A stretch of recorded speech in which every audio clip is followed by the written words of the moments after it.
Okay. So at this point, it's the next day, and we covered in your lore that you went home with Lynch, and you planned on going around town, exploring the Humanoid Alliance, and then we're going to the Sunstar Festival. And you remember that you guys planned on just kind of driving around. Well, I guess riding around the Humanoid Alliance, essentially. Mm, So you wake up yes. around 8, and with a stretch, you figure you probably head downstairs, grab some breakfast. Uh, is anyone else in the group awake when I get down there? Uh, to no one's surprise, Jade is the only one awake at this time. Of course, of Like course. you got used to the routine, and you feel like Mm-hmm. yeah, you got used to it going Jade, you, Lila, and Cody, and then Rowan. Yeah. Maroth, waves hi as she goes to, go get something to eat. Mm-hmm. You wave hello and go grab some meat. You sit down with Jade, and she says she's still kind of yawning a bit. She says, "Yeah, how'd you sleep?" Eh, alright. She says, "Oh, yeah."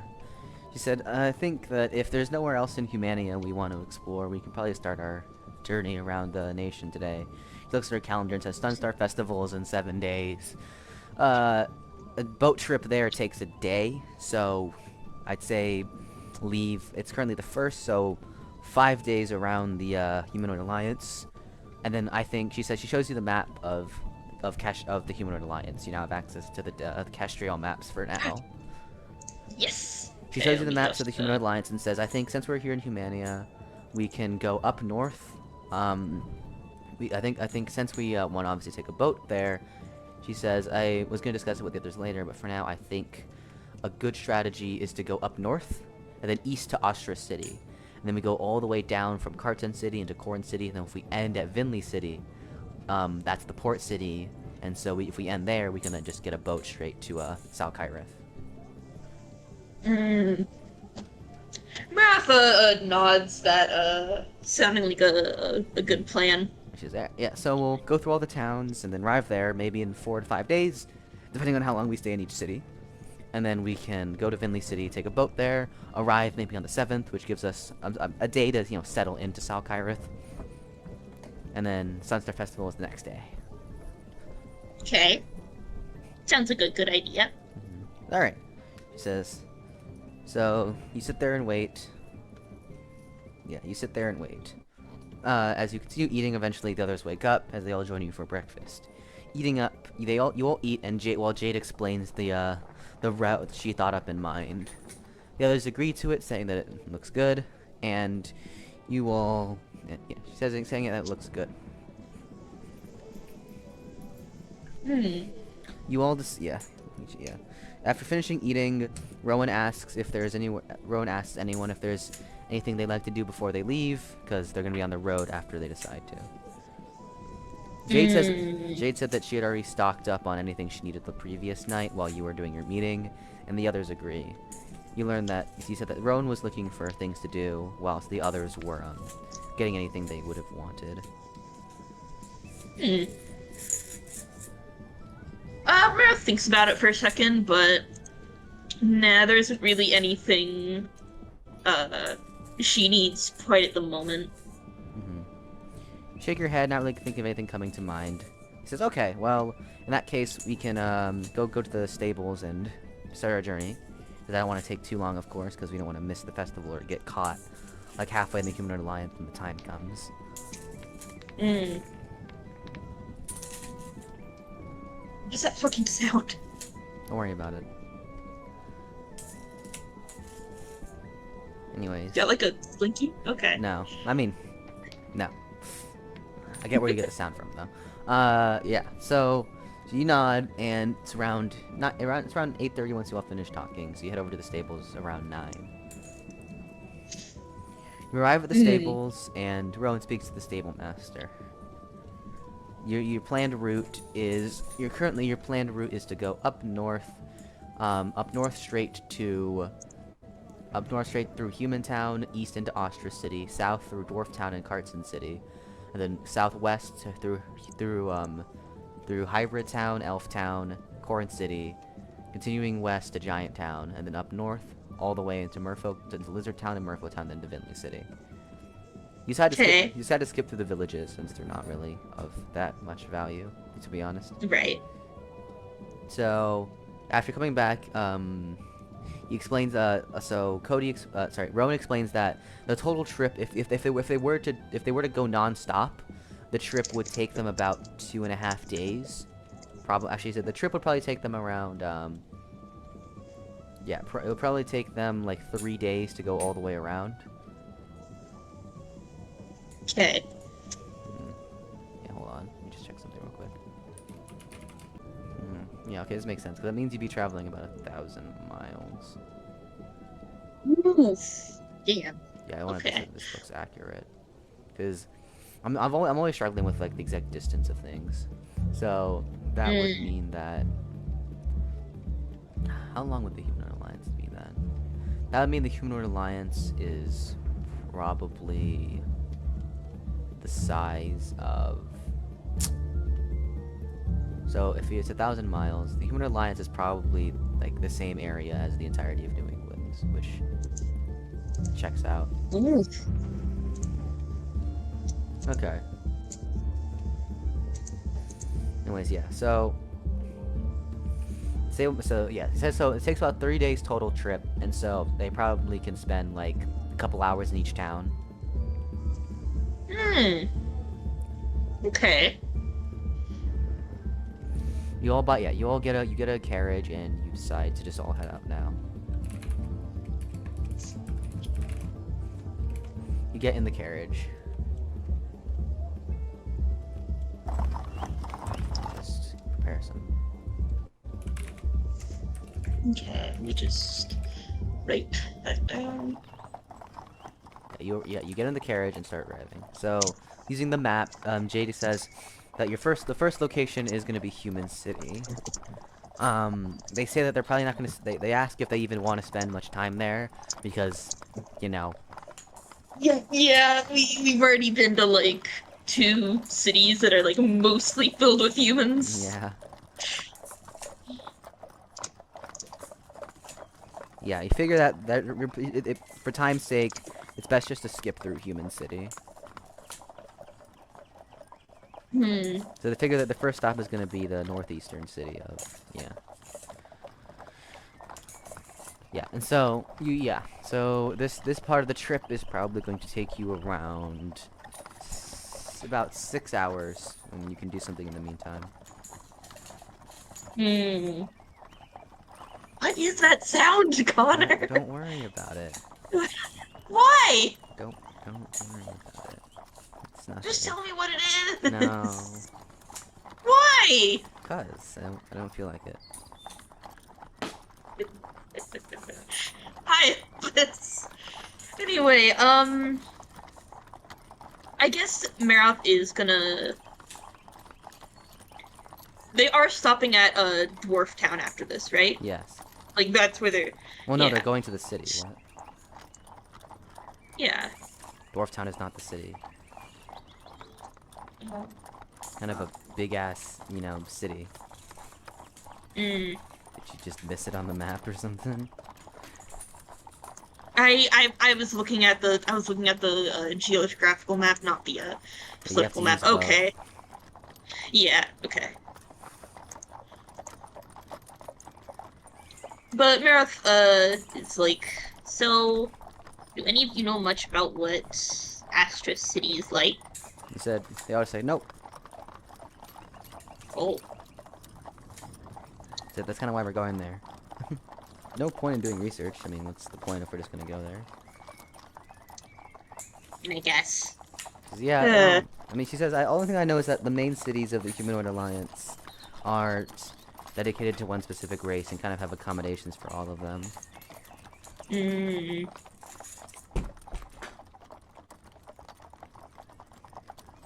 She says, so yeah, I think they're more of like mixed cities, she says. However, I heard that they're obviously much more grandiose than the towns.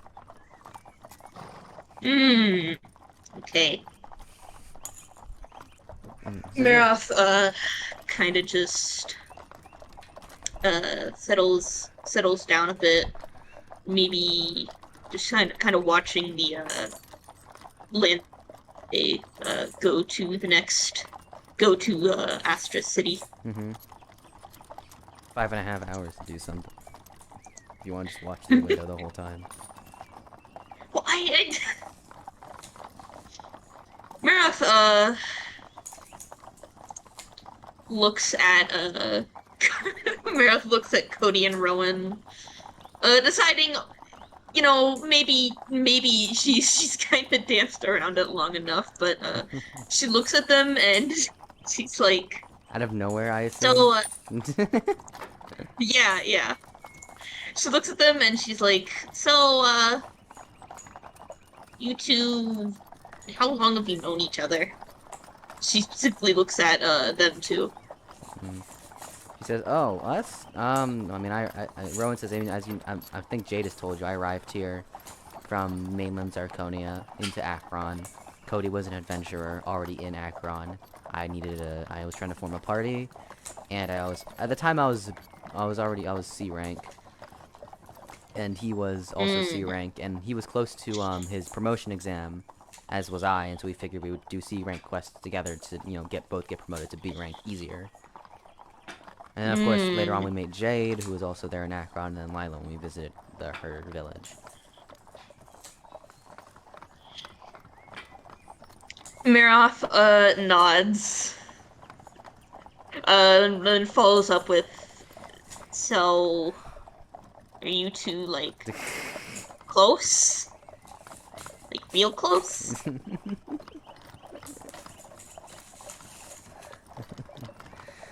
They just stare at you, like, I don't really know what you mean by that. Remember, they see you. They also recall that they also see you as like a literal child. Just say, are you two fucking and get it over? I was gonna say that, but Maroth kinda decides to just rip off the band-aid. He's like, "Are you two gay for each other?" And she's like squinting at them. Lila Like and not Jade both burst out laughing, not like like malicious, instantly. not maliciously, just like she's not malicious about it. I need Are to you two I need gay to for say each other? this isn't a malicious squint. This isn't a malicious squint. Pretty normal part. That's it. Fuck up. I'm surprised you even know what the word gay means. Because they see you as an actual child, and they're not wrong. Mama. Jade like bursts out laughing. It's like the first time you've seen her like properly laugh. As her and Lila just like can't hold it in, and they just start bursting out laughing. There's no response from them as they just like stare at you like with flushed faces, just like completely unsure of how to respond to this question from this infant fish girl. They look at her like they're trying to say words, but no words are coming out as they just like kind of stare at them, and Jade is just like. Jade, after finally calming down, just looks at Maroth like, "Is that what you thought?" The fact that Jade is asking that when Maroth actually asks if they were together. She asks them if they were together, and Jade is somehow surprised. That's not what at all what has happened. Oh. She wasn't talking to them, she was talking to you. Yeah, that's what I. Yeah, that's what you asked. Is that what you asked? That what? I don't. Yes. She's surprised at the But question, not the Okay. response. What? I M- Maroth Maroth love is nods. real. No thought, only fish. She just says, "Oh, that's really funny. That's really funny." He says, "No, not technically. Although I think it's better if they explain it to you." Cody kind of scratches his head, saying, "Yeah, well, you see, Rowan actually, well, to put it briefly, he is the son of one of the senators in Basilius, and who was very much said senator was very much involved in corrupt politics, I guess you could say. He was ousted from power a couple years ago, but but his son Rowan also got targeted because he was very exploitative of the peasantry, and so for his own safety, Rowan had to flee to Akron, and I, as his friend, well, I guess friend and bodyguard, had accompanied him here to Akron, and we put on a new face, I guess one could say. Which is why we're usually together, because I can't risk, an assassin. Because there have been attempts, especially on our journey here to Akron, to have him assassinate. Oh. Maroth looks incredibly disappointed, like really, really disappointed. Not disappointed, Like- she's just like very mad that they're not- mad surprised that at they're how, not like, fucking- stop! Maroth is- Stop! Shut the fuck! She's shocked that the answer was so wildly different. Like, that's such an out of there, and it's just such an out of the blue answer. You want to know who are the top? Maroth isn't a certain actor. Well, it's a obvious. certain- It's obviously Cody. A certain Birb is not very pleased with this response. Fuck up! I was curious. See, Maroth is like, oh, okay, this certain Birb. Ed, shut up. It's okay, Birb. You can find gay people elsewhere. It's okay. It's not over for you. Shut the fuck up. It's not over for you, Birb. It's okay. It's so Jover, dude. It's so Jover. I'm best friends with 2 lesbians in an open relationship. I don't need to find more gay people. Yes, you do. Okay, shut the fuck. Yes, you do. Birb, let's be real. There can always be more gay people, Birb. Let's be real. You exist. That's like a lifetime's worth of gay people. It's so Jover, dude. It's so Jover. It's so Jover. So Jover, guys. It's We're Jover. no longer dready, guys. We're no longer dready, guys. We're not killing it anymore. I'm sorry to say. I was gonna say that. God damn it. Oh, just meet Red. This is no longer a W piss. Yeah, we're not taking This is just pure rubbish, dude. Yeah, if you're rubbish, we'll say. Yeah. We're no longer Barack. It's done. It's over. We're not Barack anymore, guys. We're done. Our We no trump card longer has been have a revealed. trump card.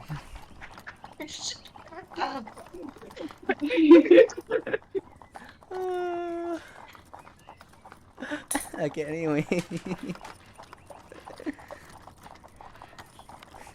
Imagine like every single time something bad happens in Maroth lore, Dread just unmutes, says we're no longer Dready, then Elpis unmutes, says this is no longer a W piss, and then Rubbish unmutes, this is so Jover.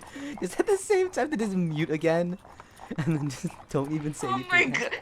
I think I'd be having I think I was having a stroke if that happened every time. I'm gonna be real. Anyways, lore, yeah. You're completely taken by surprise about their response. Ah. That was the most disappointed huh I've ever heard. How to make a non-disappointed huh, okay? Everything's disappointing to me. Wait, let me give you a non-disappointing huh. Huh? Huh? That's a confused huh. She's not Huh? confused. I don't know, man. She sounds pretty confused. She's not confused. She really went like, huh? Oh my god. That was a pretty good one. It could be like a huh. Like a huh. Neat. Yeah. You gotta put emphasis on the end part and like raise the pitch at the end of the huh to make it huh. I see. Oh, please keep that in mind. Yeah, Maroth's just surprised with an answer like that, but she understands. Yeah. Cody looks at you and says, "Why were you disappointed?" No, I wasn't disappointed. He says, "You sure about that?" Honor, I swear to fucking God. It's not me, it's Cody.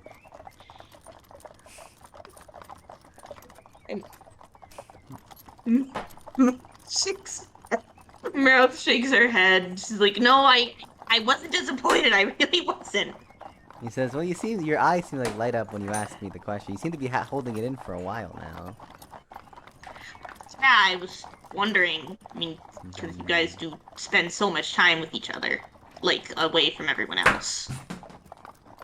He says, I mean, that's What just is all that fucking noise in the Shut up. background, Connor? I Shut up. swear to God. I will end lore. Don't question me. Okay, Oh, fine. Jeez.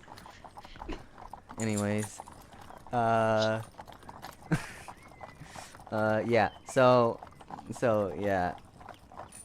Cody's just like, well, I guess mostly because our interests don't align. I mean, like, what am I gonna do while Lila buys jewelry and Jade buys potions? Ah, I guess that's fair.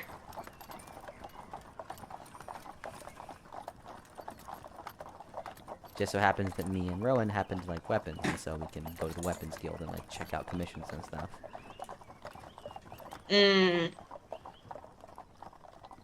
Yeah, that does make a lot of sense. Cause anyway, yeah, no, I mean, I guess I could see where your assumption's coming from, but you know, but it's just kind of based on the way you ask the question, you know, it gets me kind of a hoping sense. Although that could also be because your voice is like kind of hard to understand your tone sometimes. No offense, Cody says. Yeah, looks a little bit. She looks a little bit, not like bad offended, just a little bit offended, Like but she how can't. dare she, you? she can't disagree with them. You're almost like a pouty like offended. No, she is not. She is not. Jesus. Well, then maybe explain it better, because I hate to break it to you. When I say these things, I'm not bullying. This is genuinely how I'm interpreting what you are saying. Okay. Well, it is more like a shocked, a slightly shocked look. Yeah, and shocked and pouty But are she two can't- sides of the same coin. One is just more I don't expressive think than they the other. are. No, they are. I don't. Because pouty is just a more expressive shock. Pouty is shocked with, like, disappointment and slight anger. Okay, but like. And that is, What? like, Maroth constantly. I mean, you said it yourself, you're always disappointed.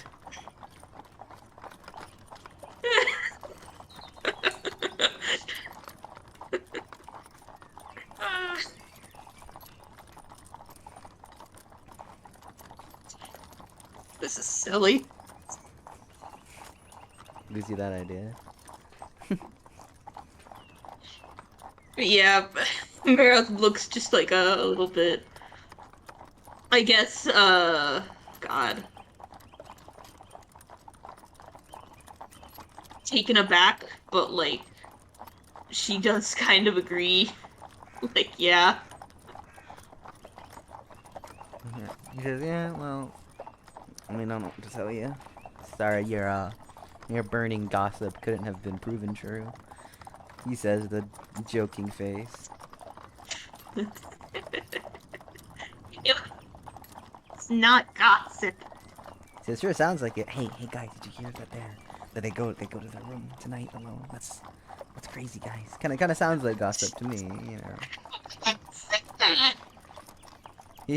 Cody says, well, I'm saying that's what that question kind of, you know, entails.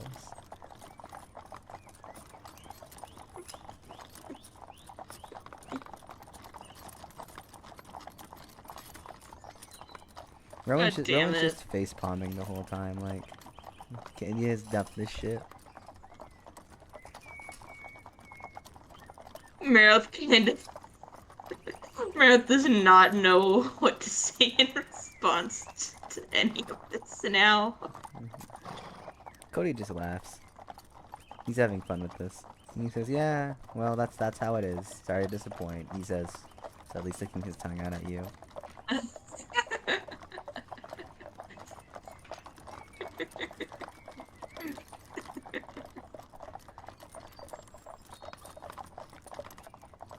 Maroth just leaves it at that. I know she's not gonna win this whatever this is. She's not gonna win it. You are correct. Cody then leans back, satisfied with his triumph.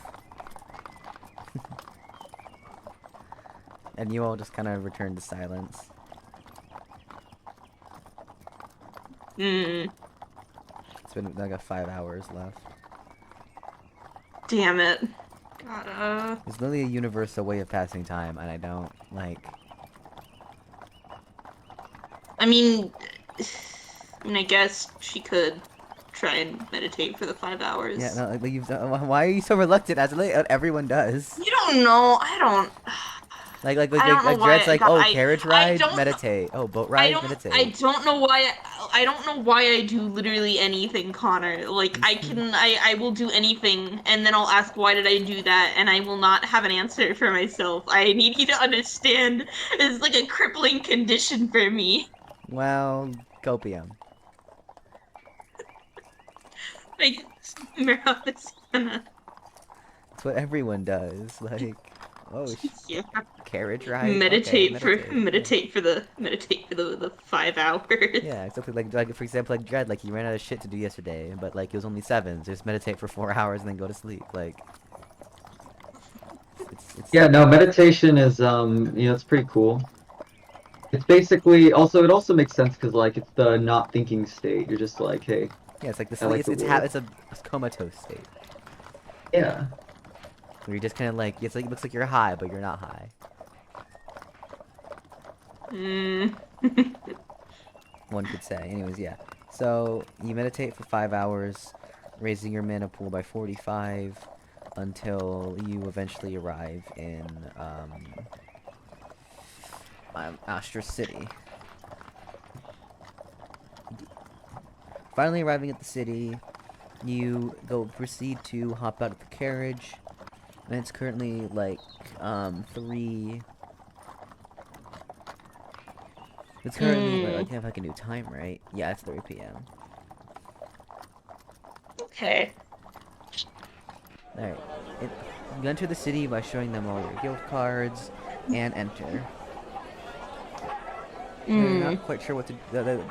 Lila says it might be a good idea for this city just to go, since it's not really a specialized city, just go in, grab some lunch, see if there's anything special about the cuisine, and then head out again. Okay. Yeah, you decide to just go, you ask around, Rowan and Cody and Jade ask around, they said they found like a really good local restaurant that a lot of people recommend, and you decide to head on over. Ooh. Okay. Yeah, so you head over to the restaurant, and go ahead and enter. It's a local restaurant, it does serve a lot of good regional things. You enter the restaurant and sit down. The waiter greets you, and the others order their appetizers. Meanwhile, you can also you look on the menu for anything anything in particular that is, not vegetables. Just anything that's like mostly meat. Maroth moment. Anyways, you see, first thing you see is what looks like crab cakes made of crab, spelled K-R-A-B-B. You think to yourself. There's also what looks like an oyster dish, but those are only 2 things there that are like, I guess you could say meat.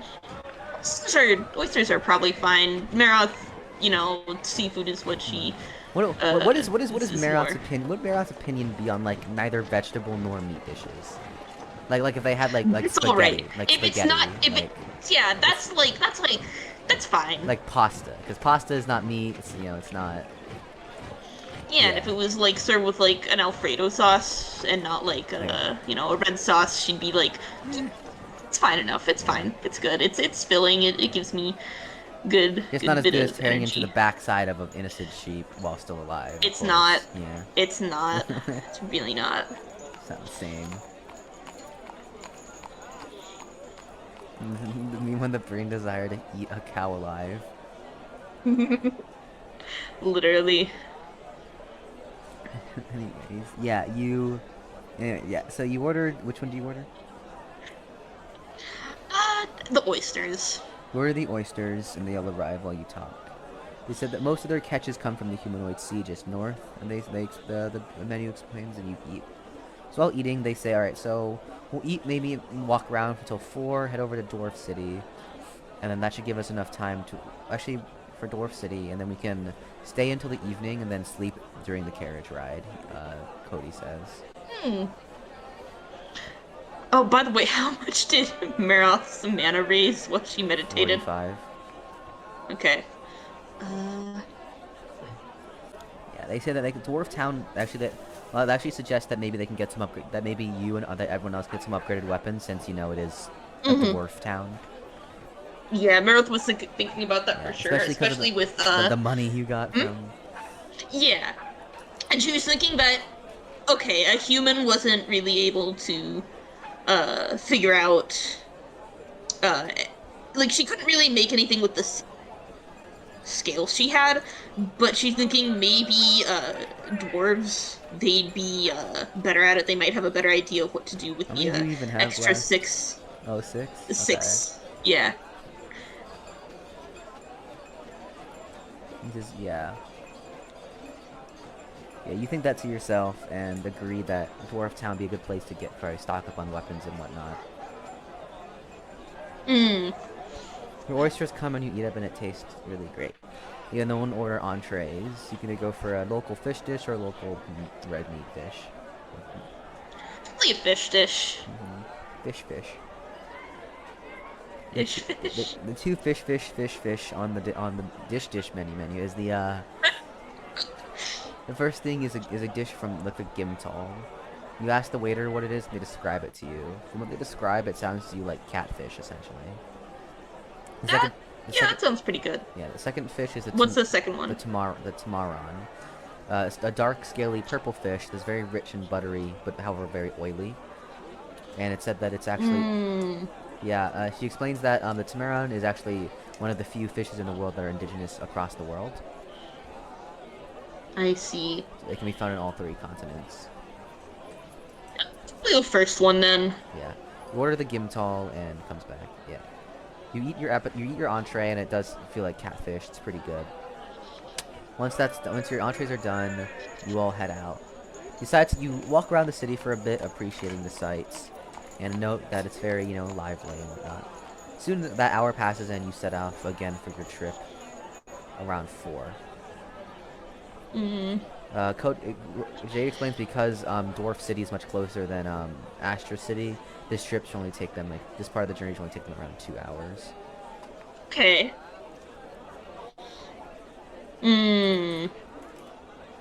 Yeah, Maroth might just meditate for the 2 hours. With not much to do for the 2 hours you meditate, raising your mana pool by 10. Okay. Also, I'm sure Dread and fucking Rubbish and Elpis have started to notice both. Because your mana pools are getting higher, you are going to get less and less mana for meditating. Yeah, I think I noticed that a little bit too. I did notice that when Athenos meditated for an hour, but it did nothing. Yeah. An hour or less will do nothing for you from now on.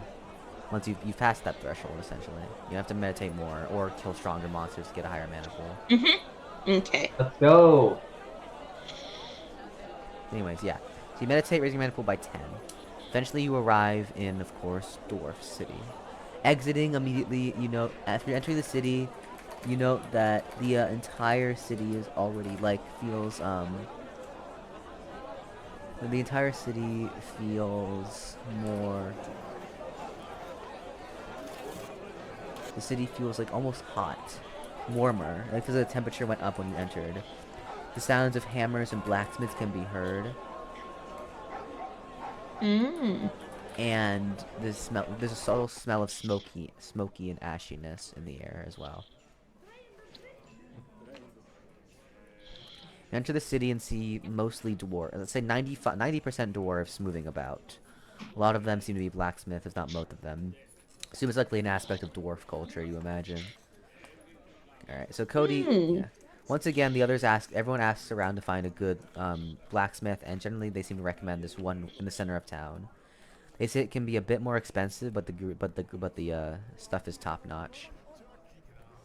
Okay. Sounds good. Hmm. Maroth, yeah. Well, they're, actually, no, I'll wait till we get there. Yeah. Yeah, talking with them all, you eventually you walked around to basically the center of town to find this very impressive looking blacksmithery. You enter, and immediately the sounds of hammers clashing against anvils, metal heating, and the heat increases even more as you step inside. Mmm.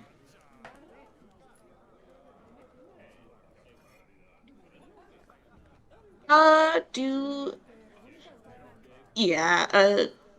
Maroth asks if Cody can take out one of the Leviathan scales. You ask Cody if you can see one of the Leviathan scales, and he nods, pulling one out and handing it to you. Maroth says thank you and approaches one of the working dwarves.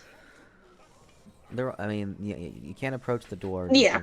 You can't approach the dwarves. You can approach one of the like the people in charge. They're kind of busy Yeah. working. Sorry. Yeah. Yeah. One of the people in charge. Yeah, you find one of the blacksmiths who clearly seems to be like a man, one of the dwarves, right? And as he sees you, looks down at you because even though he's a dwarf, he somehow is still taller than you.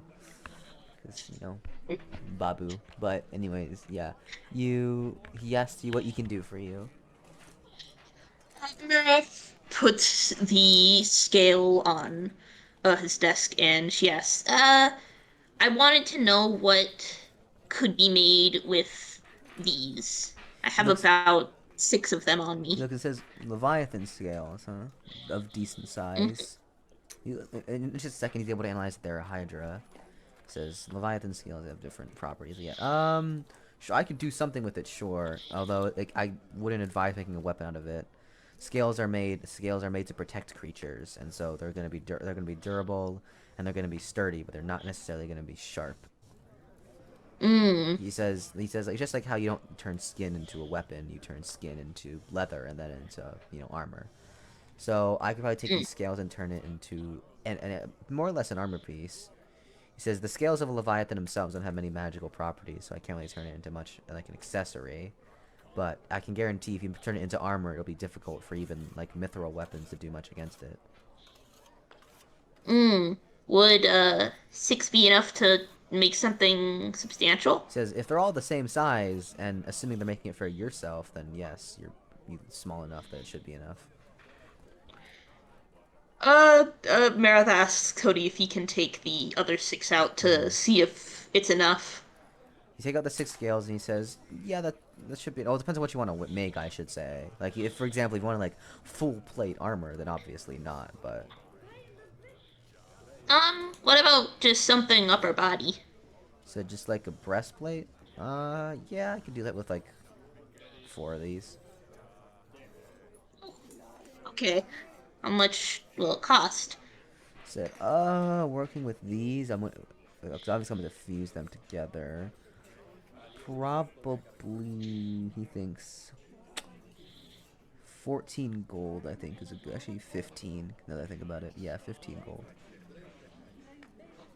Okay. Let me just...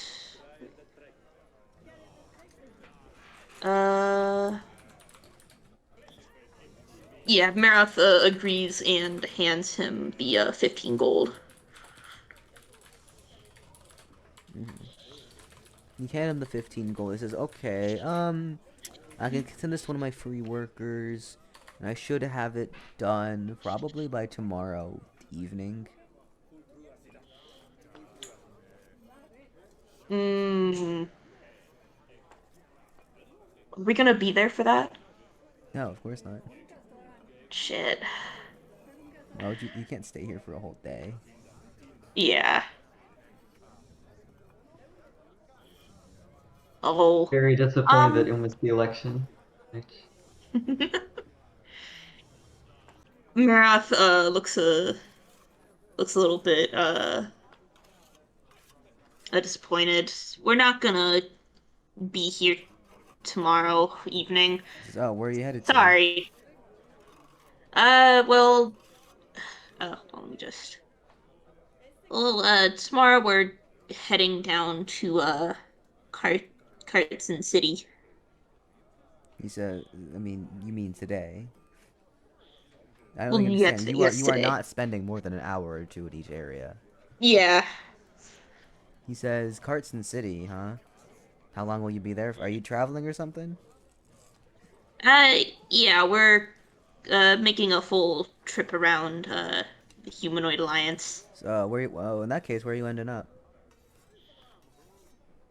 We're gonna end up in Vinley City before we go to Salonia. Was it Kyra? Salonia? No, Shit, not at Salkyra. all. No, not Yeah, at all. I meant I meant Sal He said, I see. Salkyra. Yeah. Well, if that journey takes you more than tomorrow evening, I can just have it mailed to Vinley City. You can pick it up at the guild there. Oh. Uh, yes, please. Yeah, that's kind of the reason the Weapons Guild exists, he says while chuckling. He says, yeah, I can have it done by tomorrow evening. I'll send it to the Weapons Guild. Just check in with the Weapons Guild at Vinley City, and they'll probably have it for you. Okay. Yes, If please. He says, all right. Like little less. Yes, please. Little. Anyways, um, yeah. You thank him, and he takes the scales. Yes.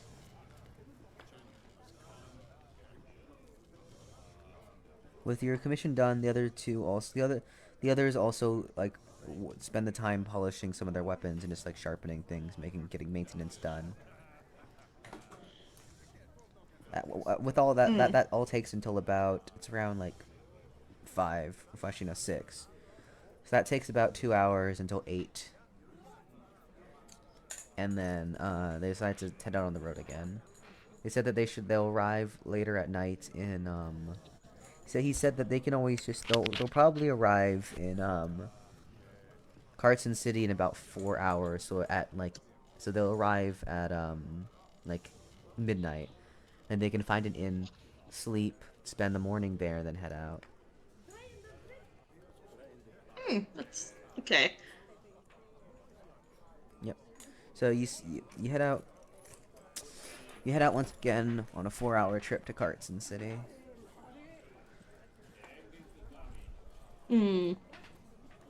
Once more, Maroth will just meditate through it. You meditate for 4 hours, raising your mana pool by 30. Oh.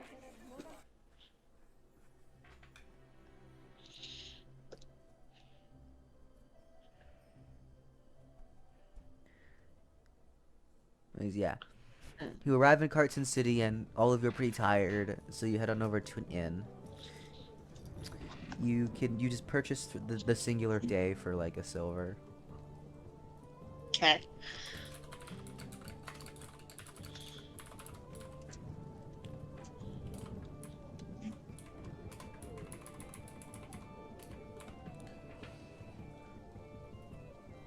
Yeah, Maroth is probably gonna, once they get to...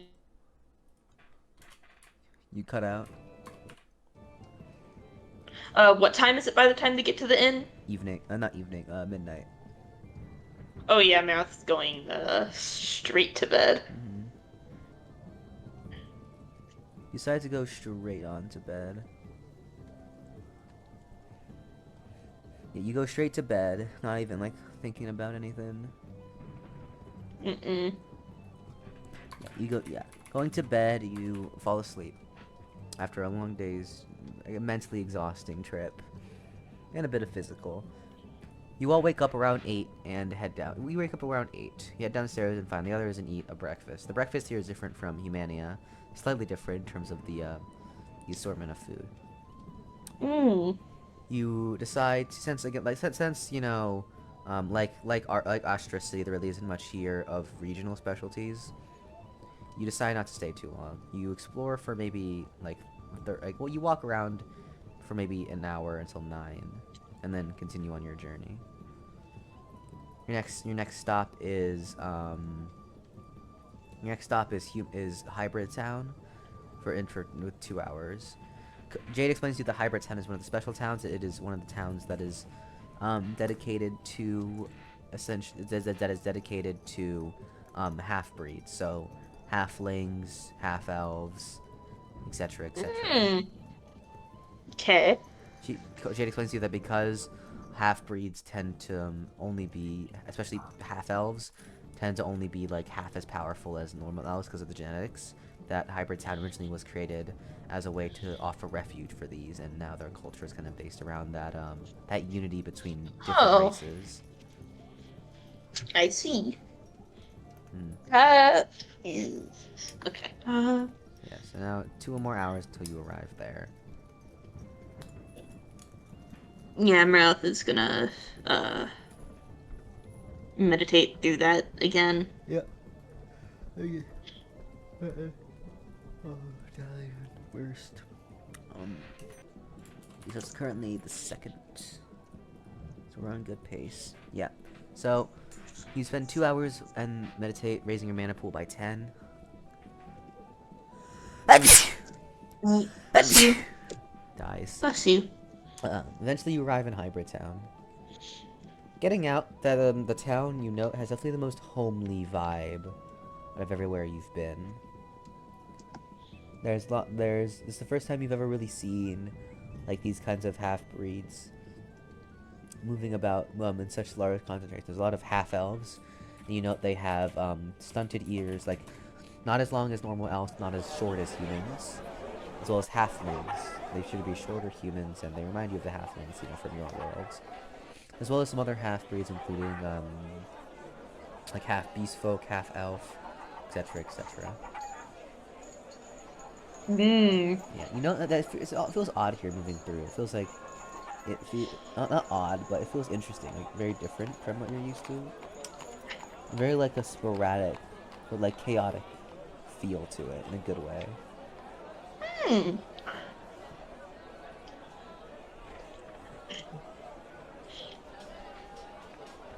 It's currently noon. Cody suggests that they grab lunch, a brief lunch, and then maybe explore around for a bit. Okay. You grab a quick bite to eat until 12:30 and walk around. There. Go ahead. No. Go on. Oh. You continue to explore through the city, and eventually go, I guess, town, and note that there are actually a lot of statues. You ask about them, and Jade explains that these statues are about prominent half-breed figures over the ages that contributed to the development of the city, the town. You note that like there's a lot of the people here definitely seem the friendliest. Not to say that the people of like the other towns and cities weren't friendly, but it seems here there seems to be a more distinct sense of closeness amongst the people. Kind of like how when you have small local communities, like everyone knows each other by name, kind of thing.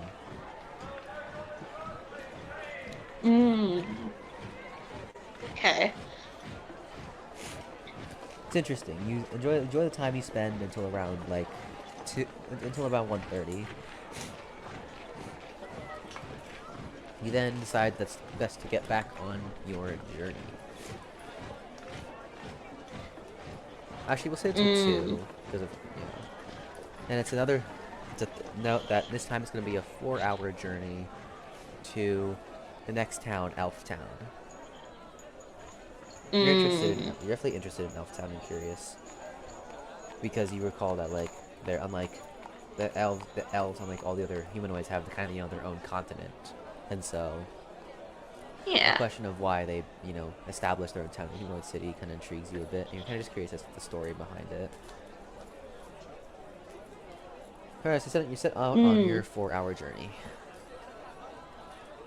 Maroth is gonna meditate through it again. Yeah.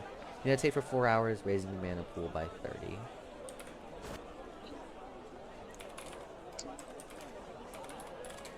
Eventually you arrive around, you arrive at 6 in Elf City.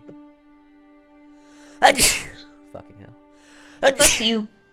Yeah. Bless you. Arriving in Elf City, you know, like, once again, the atmosphere is very different. A lot more posh, a lot more refined, a lot more, like, what it fears to be, like, regal, in a sense.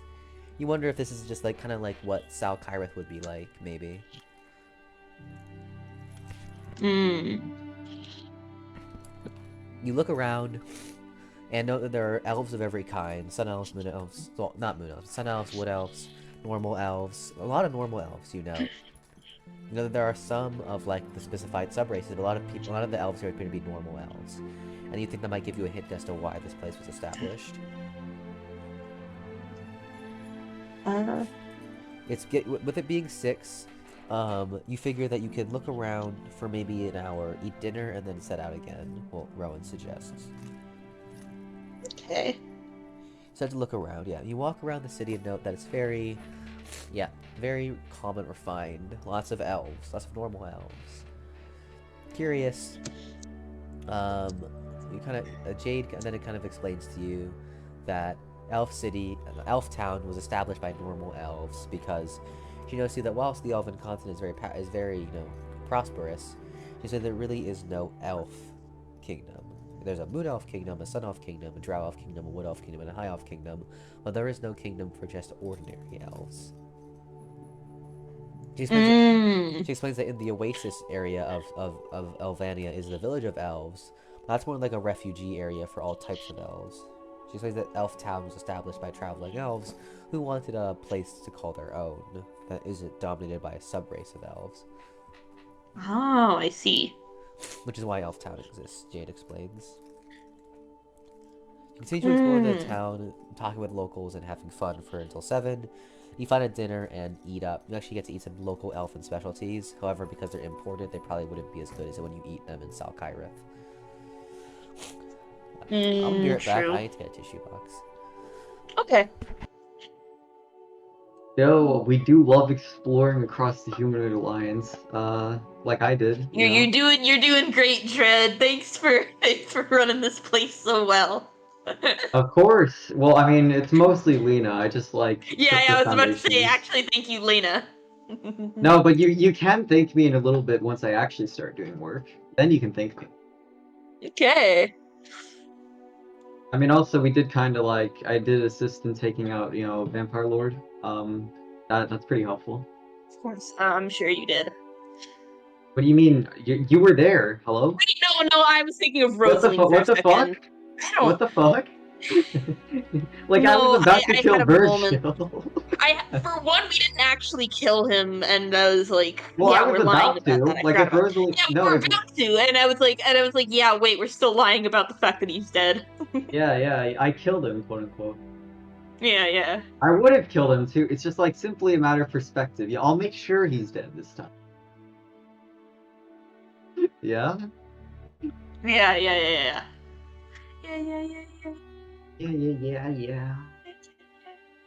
I mean, I also have dual persona, which is basically like, hey, what if Athenos had like complete and 110% better control over all of his abilities and spells than he does when he's like regular Athenos? That's what dual persona is. It's literally Ishigo's Hollow. Give me a hot second. Okay.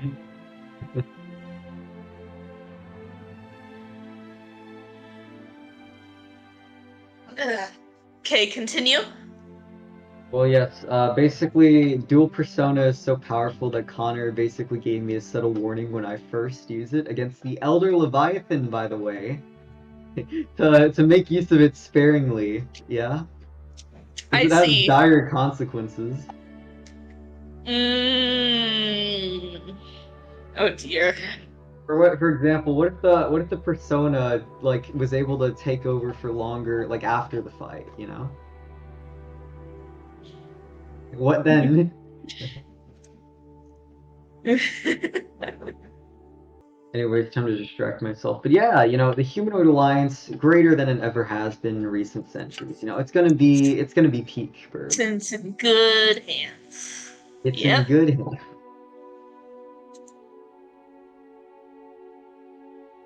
Listen, I may be a monster, but I'm a monster who's the champion of humanoid kind, which is like as powerful as it gets, I think. There's also the potential for mini badass quotes with that, when facing like Rosaline or something. Like, I am the Dragonoid champion of the humanoids, and I am going to be... Or like, I'm the monster champion of the humanoids, and with this power I will strike you down, or something like that, you know? No, you need to have a Gabriel second fight type Gabriel. of monologue. I mean, my second fight monologue is just like Warpath. No, it needs to be like fucking no. When you confront Rosalie after when she fucking destroys the humanoid alliance, it has to What? be like Gabriel's Oh, hey, what's second up, fight. Maya? I don't know. What? I was just saying how, like, Just whenever, joking about how whenever... I have a feeling that Rosalie is gonna do some shit to the humanoid alliance. I mean, And that if when Dread Dread pisses confronts her her- off. Not when Dread- intentionally, and when not with Dread intent. We're going to her household estate first. Yeah. and when Hopefully Dread confronts stronger. her, it's gonna be like Gabriel's second fight. Yeah, to exactly. kill. Like, I'm gonna have a whole villain monologue lined up. And then she's gonna counter you with even more epic monologue. Yeah, no, literally. Instead of fighting, the entirety of MKED just has to watch kill Athenos, and then Rosalie just have a monologue off. No, instead we just have a debate at that point. Like, we just debate each other. It's like, okay, I understand I understand your point, but... The others are just like, are we gonna fight, or... I'm just imagining, like, Virgil and Rosaline's gang and MKD in the background's like, what are you two doing? Yeah, and even there's like so confused.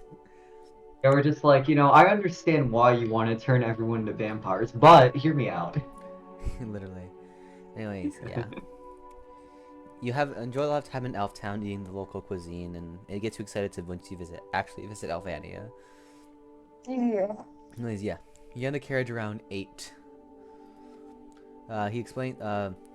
Jade explains that the trip to Corn City will take about 2 hours till 10. And so they figure they can just sleep, get up early, explore Corn City in the morning, and then Giant Town is a really short, only an hour. And so getting to Giant Town will take an hour, and then he says this is gonna be the longest part of the journey. He says because there's really no, he notes the map that there is no town in between Giant Town until all the way up until Merfolk Town. Ooh. So he says, yeah, I see. He says that's gonna take about 12 hours. So he thinks that we'll spend a few hours in Corn City, an hour in Corn City, a few hours in Giant Town, and then until noon, and then we'll take a 12-hour trip all the way up to Merfolk Town, sleep there, explore there. In the morning, arrive in Vinley City, and then we'll take a boat, maybe late afternoon, early evening. He thinks probably in the afternoon we'll take a boat, and then that means we'll arrive in Salkirith the next day, which, if my math is correct, if we arrive in Corn City, that'll be so Corn City, sleep in Corn City, that'll be the 3rd, arrive in there, sleep there, 4th, yeah, so we'll arrive in Althvinhaim around the 5th, late 5th. That gives us 2 days to prepare for the Sunstar Festival, and the day after the Sunstar Festival. Mm.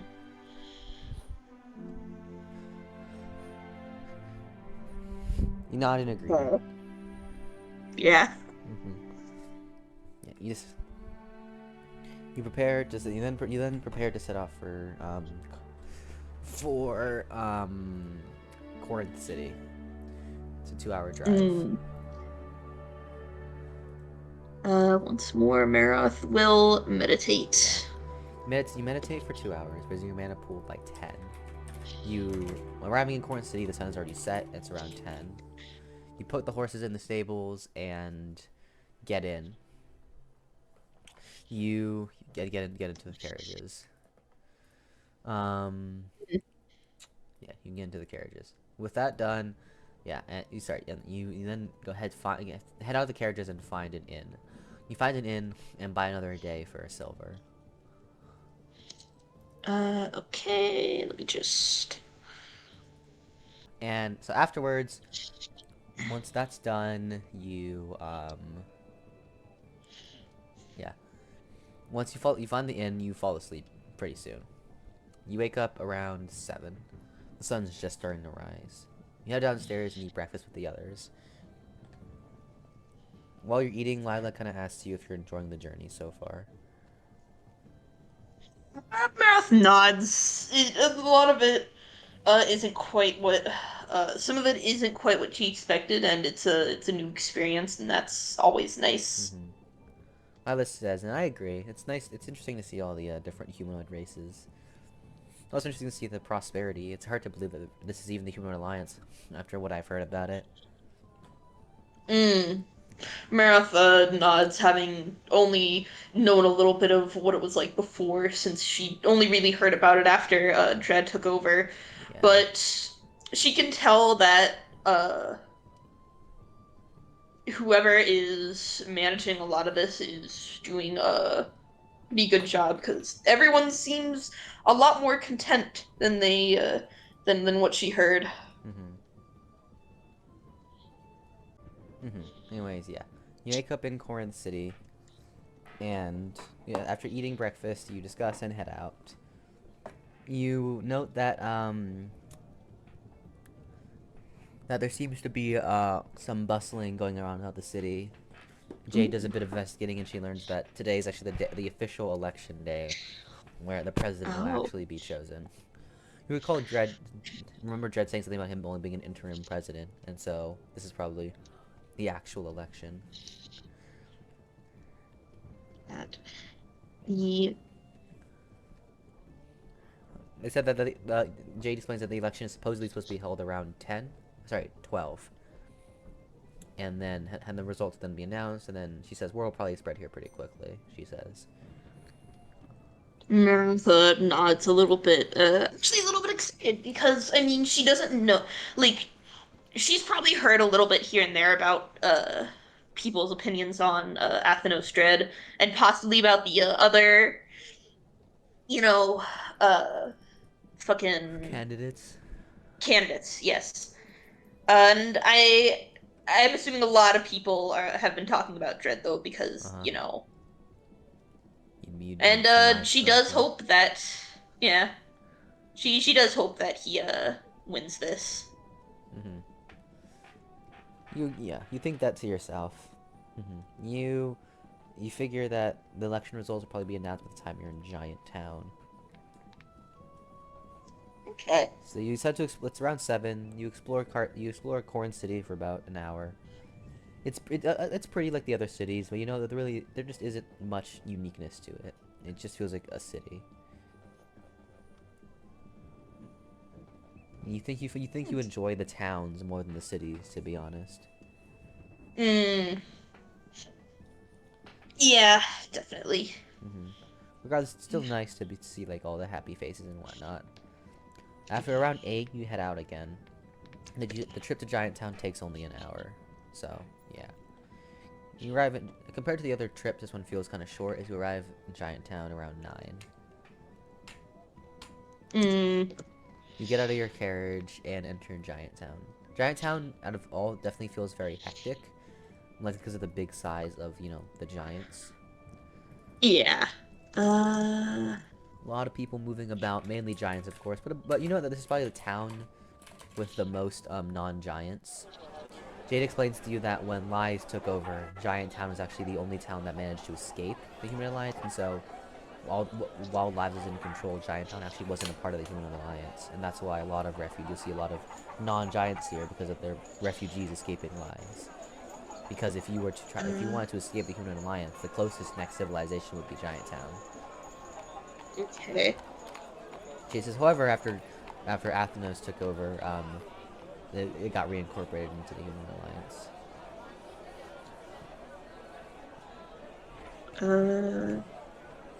Okay.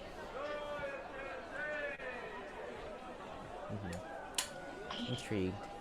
Jade also explains that this town seems to be much more in support of Athenos than other towns, although she wasn't exactly able to figure out why. Not to say that like every town wasn't already always in support of Athenos, but this one seems like more so, more fervent, I guess. Okay. That is a good sign. Yeah. Cody says that. Cody says that because they don't really have they're kind of ahead of schedule anyways. If you like to stay until like afternoon, so they can see the results of the election. Nods. Okay. You decide to explore around town for a bit. Walking around town, you know, you really do notice that there's like basically every humanoid you can see is here. Whilst of course there's still a lot of giants, you feel like maybe it's only like 70% giants. Just because of the sheer amount of like people here who who came here to escape lives. I see. You walk around town for about an hour, enjoying it, and you decide and around 10 you decide to all get in early. Actually no. The next hour, they kind of walk around. You continue to walk. You take some breaks in between. You actually head to the marketplace briefly. There's a lot of things to do there, and Jade and Lila buy some things. You don't find anything of interest to you though. Yeah. Yeah.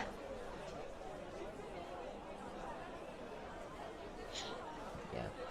This goes on until around 11. You decide to get lunch for now. You stop at a local restaurant and grab lunch for, a bit. Talking with the others while you do so.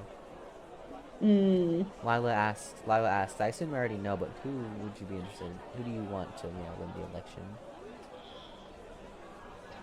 Maroth, responds with, dread. Yeah, Lila smiles and says, that makes sense. However, it's good to see that he's like willing to allow these other political candidates run as well. It shows that he, cares about competition and whatnot. That is probably for the best, because if he didn't, that'd probably, I mean, people support him and all, but that'd be kind of a, not so great thing. Yeah, you continue eating. Lila says, by the way, actually, I asked, but you never asked, what did you think of President Dredd beyond, like the professional matters?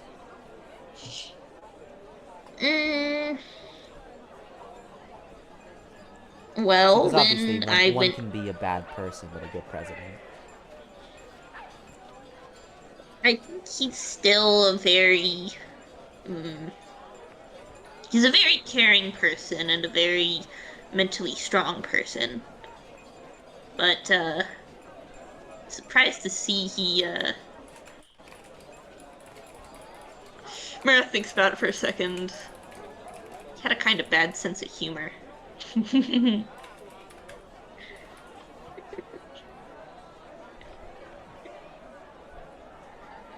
Maroth kind of chuckles at that. I think she... I'm so sorry, Dread, but sometimes your sense of humor is a bit odd. And I think that'd definitely carry over to Athenos. Maroth can tell it's him. Wait, if you think about it, Dredd's user being boss of Dredd actually means he isn't Dredd. We actually never met Dredd before. We just know that this guy is the boss of Dredd. So yeah, who is Dredd? He's an alien that Dredd keeps locked in his basement. Man? Well, like you think about it, who's the boss of timing? Who's the boss of timing? Yeah, who is timing? Don't worry about it. Who's timing? Yeah. Don't worry about it, guys. You think about it, we've never actually met Dredd before. Who is Dredd? Who are you? Who is this Dredd? Who are you? I'm the secretary for Dredd. He hasn't given me worth of time. Fucking secretary. You're just playing the schizophrenia more and more. I hope you know that. Is that my mark now? I'm just schizophrenic. Yeah, I wouldn't be surprised if you were. Actually, you see, the 7 Chaos Emeralds, they've helped to create Althvinhaim. Fuck off. You mean these Chaos Emeralds? Oh, you mean these Althvinhaimers? You mean the Chaos Emeralds? Instead of Alzheimer's, I have Althvinhaimers. Help, guys. Help. What the fuck off? Althvinhaimers. Why is that almost like Oppenheimer? That sounds like a slur. It sounds like a slur. Fucking Althvinheimer. I have become death, the destroyer of worlds. Wait, I have become gay, the sucker of dick. After removing 4.5% of work from Althvinhaim, I've become death, destroyer of worlds. Ugh. Althvinhaim makes you gay, though. Let's be real. Anyways, lore. Yes. Yeah, so it's around 11 in Giant Town. Still got maybe an hour before the actual election and probably a few minutes until the results are actually reach Giant Town. Yeah. Yeah. Not quite sure of what to do. You decide to, like, just, you know, walk and talk with the others. Appreciating the city, Jade kind of asks, so besides the Sunstar Festival, anything else you want to do in South Cairo? Or do you think after it's over we should maybe just head back to Dalheimer?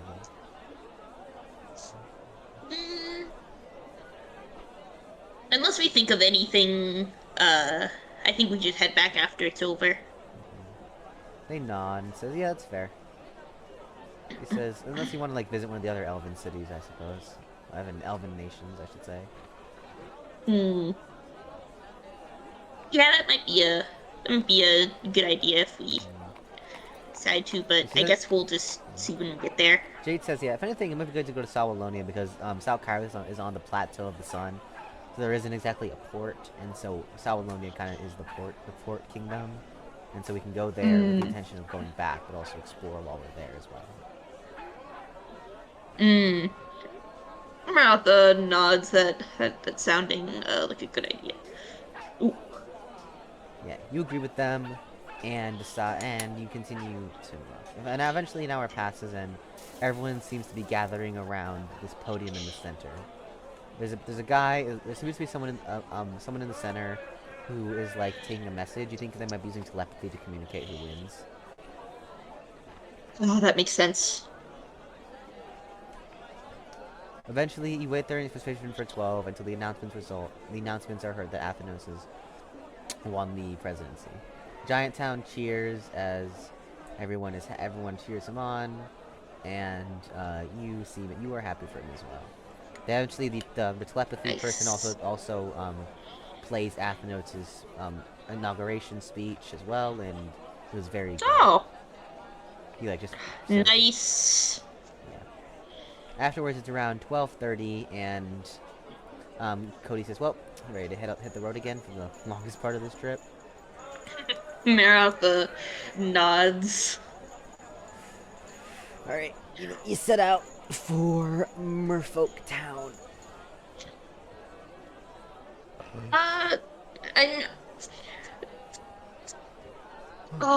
Before Maroth, actually, no, probably can't, with... While during the ride, Maroth, takes off the little, talisman that... The first talisman that Zarkon gave her, not the, other one. Not the green one, yeah. Actually, you know what? Maroth is gonna take off the, second talisman that Zarkon gave her, and, Yellow is for Zarkon directly, green is just everyone. Yeah, she's gonna take out the green one, holding it in her hand, and she's just gonna say, congratulations to Dread. With the closest thing that a little smiley emote at the end that she can send. You send like a congratulations on becoming president with a little smiley face at the end. Yeah, and then she's gonna take out the yellow one. Athenos responds with the heart emoji. Now I'm kidding. I mean, this is like the same time as you because your lore ended with the presidency, so. Oh yeah, I mean yeah, I guess Athenos responds with like a heart emoji. Yeah, a little heart emoji at the end. Yeah.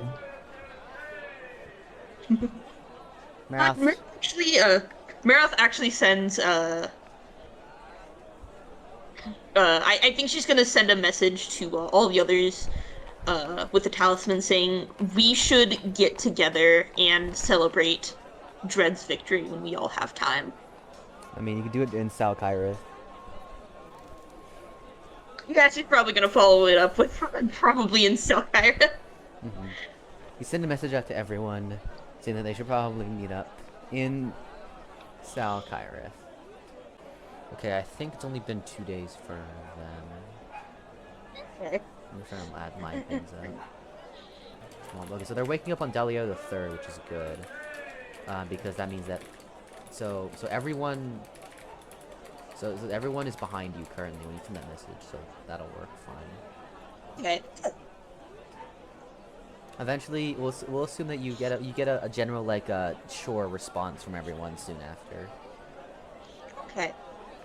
You figured you'll plan out the details later, Hmm. Good, good. as the Sunstar Festival becomes close. Merrick assumes that Zarkon's gonna find out, like, a minute later if he doesn't already know, so she just leaves it at that. Yeah, everyone gives a sure, and you just like agree. You kind of tell them there. You agree that the plan stuff of the festival comes closer, and you will end once you arrive in Salkyra. Hmm. Okay. Yeah, so you continue on the 12-hour journey to to Merfolk City.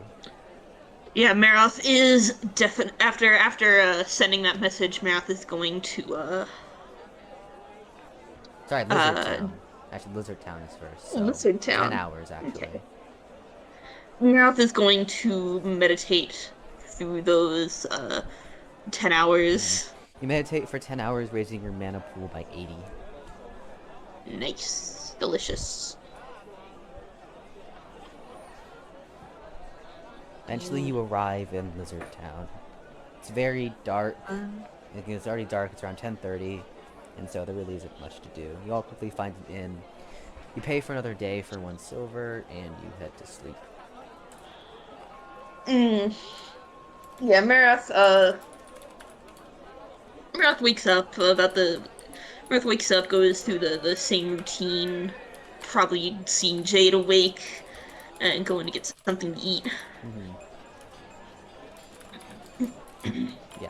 You head downstairs, grabbing something to eat with Jade as the others also wake up. You eventually, once eating, you eat and you all woke up around 8:30. Cody says, "All right, so we can explore around Lizard Town, and then Merfolk Town and Vinley City." You all nod in agreement and head out. Exploring Lizard Town, it feels almost like Merfolk Town, but with like wood instead of water. It feels like lizard folk obviously in terms of like anatomy are kind of similar to merfolk, but you know that instead of lots of water, it appears to be lots of like forestry. Lots of lizard folk, blue and green, are moving about, and the town is very rural vibe to it, foresty in a sense. Lots of lizard folk move about, doing a bunch of different tasks. You note that they kind of feel like a more disorganized land-based merfolk. You get to chat with some of them and appreciate talking to them as they all seem quite friendly. You enjoy your time learning more about merfolk and lizard folk until around 8:30 or until around 10. You then actually also 10:30, 9:30. You then agree that you should head out to Merfolk Town. You've already been there once before. But, considering these feel like you're almost like distant cousins, you're kind of excited to head back again. This journey is 2 hours. Maroth will once more just meditate through it. You raise your mana pool by 10 during the meditation.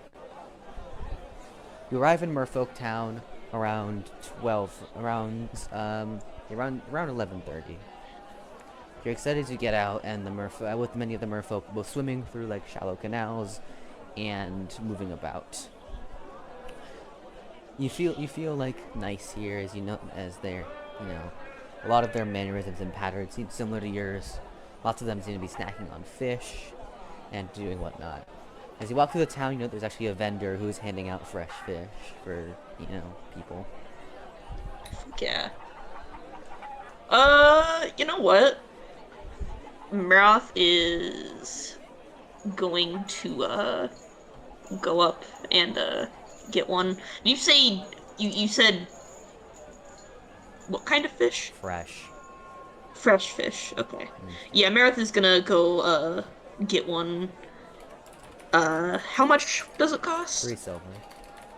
Okay. You pay 3 silver and you get a large, still alive fish. He asks if he wants you to kill it for you. Normally Maroth would kill it by herself, but she kind of doesn't want to do that. She doesn't want to do that in front of her party, so she nods. The guy quickly disposes of the fish, killing it. He hands it to you. Maroth looks the happiest she has never smiled like this at any of the meals she's had before. She Lila looks looks at you like, fucking oh, happy. so all the food we get you and no grateful, but one singular fish, and you're like, goggly eyes, I see how it is.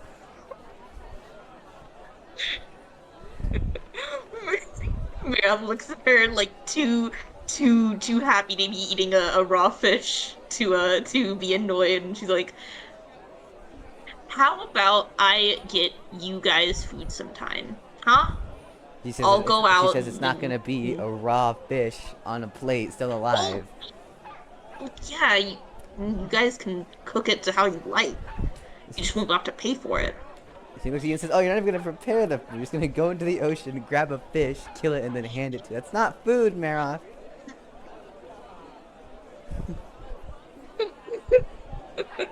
I mean, I could probably prepare it. Probably, I just Lila don't- says. I feel like you're gonna burn the house down or something.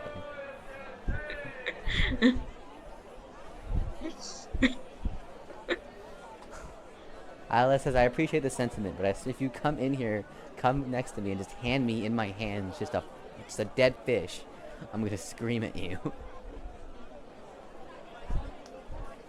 Do you think? Oh, do you think just because the dog is happy they brought the owner a dead rat they found does not mean the owner wants the dead rat? Oh, jeez. Maroth is now seriously considering just bringing Lila a dead fish just cause.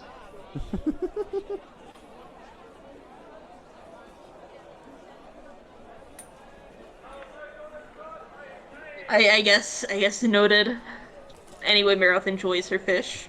Maroth, unsure why Lila the human wouldn't want just a pure, fully just not even prepared, just dead. She understands.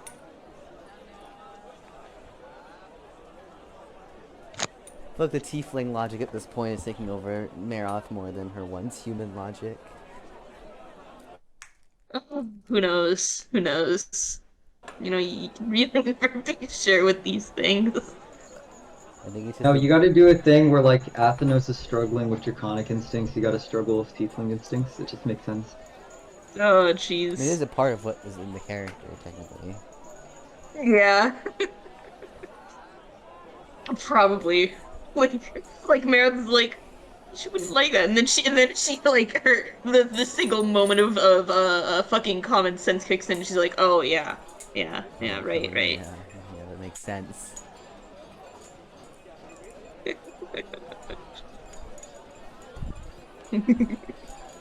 Yeah.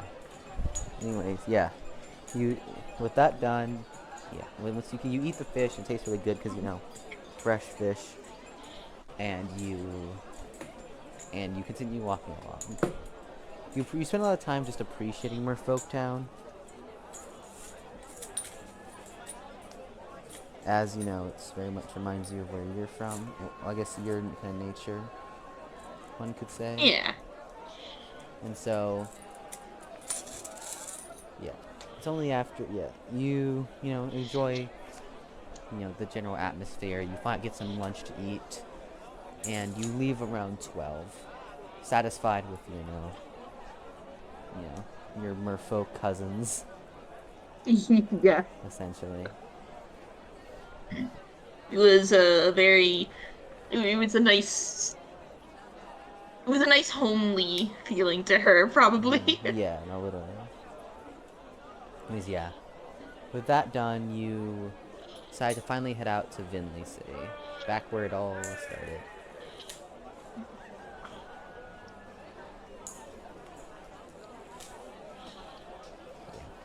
The journey here will take another 2 hours. With a much more full stomach, Maroth meditates through it. Meditate for 2 hours using your mana pool by 10. So eventually you arrive in the port city of Vinley. It's around 2, and you all quickly head over to the docks. You've been in Vinley City once before, so you're really not that interested in it. Yeah. You arrive. Eventually, you head over to the docks with the others. Rowan tells you all that you can just wait around. He is going. Well, he will go and find a boat. Okay. You sit around with Lila and Jade and Cody, and Lila asks if you're excited to finally go to the Elven continent. Maroth nods since she did agree to meet with some of her friends there too, but she is excited to spend some of it with her group as well. Mm-hmm. Yeah. Mm-hmm. Yeah. So yeah, you agree, and you're excited. You agree, and you think to yourself, you're excited because this will be this time you'll be the third of the three main continents you've been to, which means you will have been to every continent, which excites you. While they are waiting for a boat, Maroth takes the yellow talisman, and she kind of quickly asks. She's like, she tells Zarkon that she is going to be heading to the Elven continent, and if there is any sort of thing that, if he has any sort of assignment for her. You send a message to Zarkon while she's there. while you wait, and you kind of wait for his response. He doesn't respond instantly because he probably has things he's doing. Right. You send the message and then put the talisman back as you continue to wait. Eventually, Rowan comes back and says there's a boat leaving for Salkyrith in like an hour. Okay. You all head up, and he's already bought tickets for everyone, and you all head on. You find the boat and hop on. You know that you find yourself on boats a lot.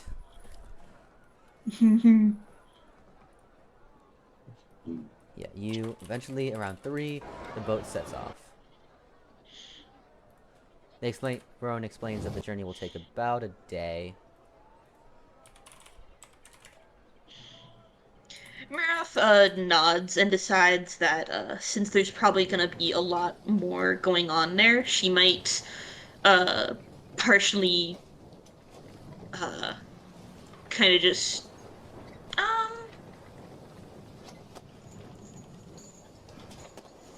she might kind of just meditate a little more throughout the day in her room once they yeah. You return to your room and decide to meditate. You meditate for 7 hours, raise your mana pool by 60. And then you also eat dinner in between. Yeah. Yeah. And then once after that's over, Maroth might just kind of sit and wait, see if Zarkon does respond at all. Maybe for like 30 minutes, just kind of chilling in her room or on the deck before she decides to go to bed. Talisman and note you did get a response while meditating. Zarkon tells you that he doesn't have anything in particular. He says that there isn't much he can do in Althvinhaim because of the existence of the High Elf King and the Fey Monarch. He says, he just, bluntly speaking, just says, just enjoy your vacation, I suppose. Okay. Maroth sends kind of the thumbs up that he's sent her a few times. You send a thumbs up and a metaphorical Maroth stare emoji.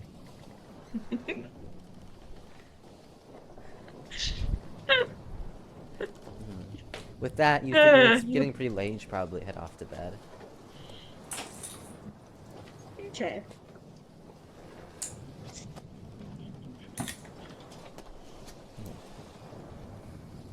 Yeah. Yeah, you head off to sleep. You're woken. You wake up. Yeah, you head off to sleep. However, when you wake up early in the morning, maybe around like 6. It's a bit. You think, you're woken by the sound of bells ringing. I guess not bells, but you kind of sigh to yourself and recall the map of Castiel you looked at. Here we go again. You get up stretching, not even like panicked at this point. You're just like wanting to get it over with. Okay, yeah, Maroth goes up to the deck to see Well, I will say, by the way, what the fuck is going on. in Vinley City, I forgot about it, but you did get your breastplate. Oh god, yeah, shit. No, I shouldn't have forgot about that too. I wrote down a reminder to go to the Weapons Guild and check on that, but okay. I forgot about it too, and I shouldn't Leviathan. have. So yeah, you did get that. You put it on. It feels very Yeah, lightweight and definitely will protect you from a lot of attacks. nice. Anyways, yeah. So she gets up onto the deck, Yeah, and the sun rises. spear in hand. Yeah. The others also join you, and they too are honestly at this point kind of just like, can we like have one peaceful boat ride? You know, to yourself and even to you, you're not quite sure like how common this is, but you feel like the fact that a Leviathan has appeared on basically every boat ride is like abnormal. There is something here. Definitely. Regardless, you don't have time to figure it out as you look across the sea. It's what looks to be what appears from the sea, like a vortex appears, and from it appears. You fought a kraken and a hydra so far, if I recall correctly, right? Yes, yes. You look. What's this? You look as the vortex clears and know that there's actually what appears to be a large snake-like creature. Jade seems surprised and says that what you're looking at is essentially a sea serpent. She's surprised because she says that sea serpents are supposed to live on the coastline. They don't usually live out in the open ocean, and she wonders why one is this far out. She warns you to explain that that sea serpents are incredibly fast creatures. She explains that that's mainly their direct strength, and they're called the lightning quick hunters. It said that she says that he says that sea serpents have essentially an endless hunger, and so she thinks that one might be out this far because it's running out of food and it's just looking for something to eat. Oh shit. She's just like me. She says that the sea serpents, Vera. sea serpents, explain is that the sea serpents, although they're basically, she says that it's said that although not initially fast, if allowed, sea serpents could eventually reach essentially infinitely fast speeds, is what she's heard. Okay. She says that its race skill, it can also allow it to basically create typhoons, which is never fun. You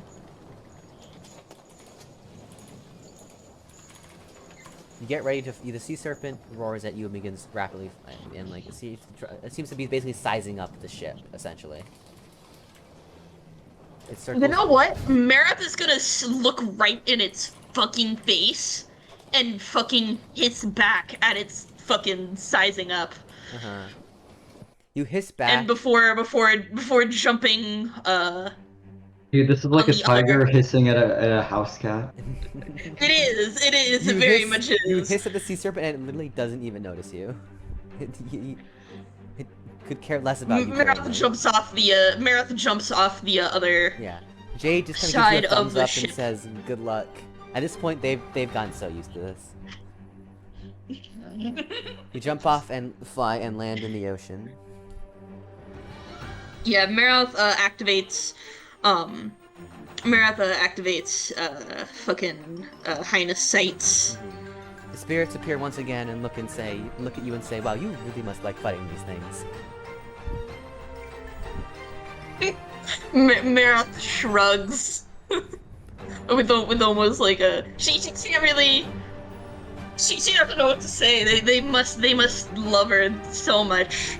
The spirits sigh and say, "Well, I'm surprised you're not dead yet, I suppose."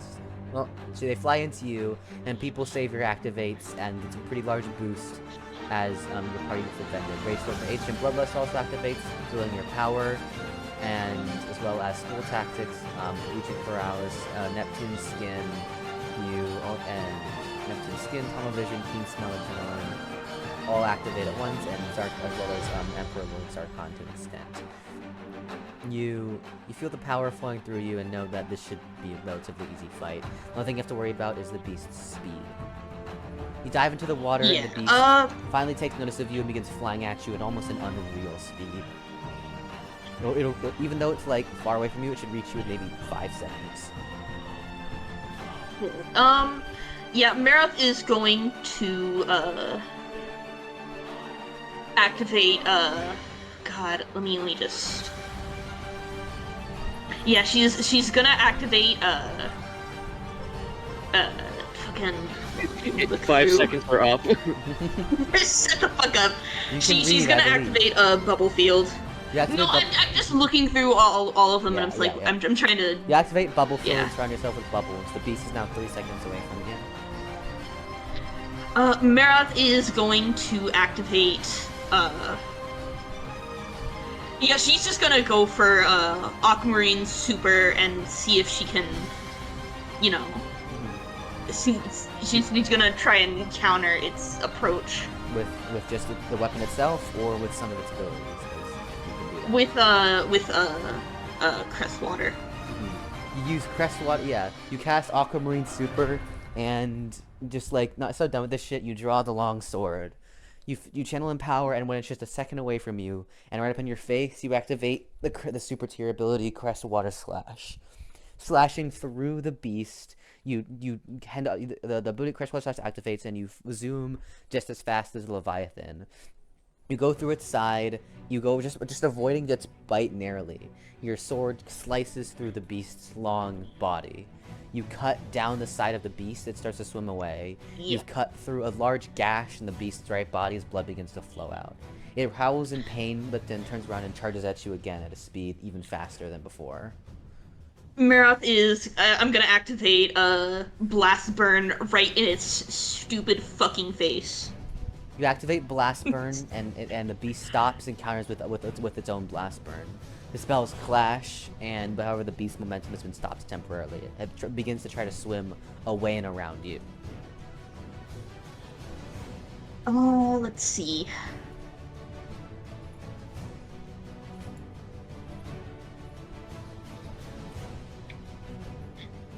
Maroth is gonna activate Jet Boost for the slightly faster swim speed, though I imagine with the buffs this might boost her speed a little bit more than she You than use Jet expected. Boost, attempts to keep up with Leviathan, however it is just too fast. Okay, she is going to oh god, let's see.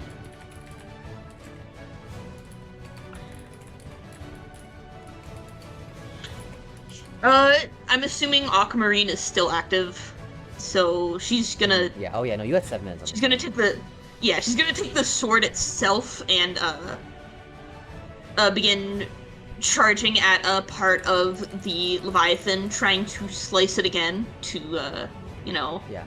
Leviathan comes at you again, and you still manage to dodge it, thanks to thanks to Aquamarine's abilities, and you manage to narrowly avoid the Leviathan, continuing your cut. You make the cut even deeper into the Leviathan as blood continues to pour out of it.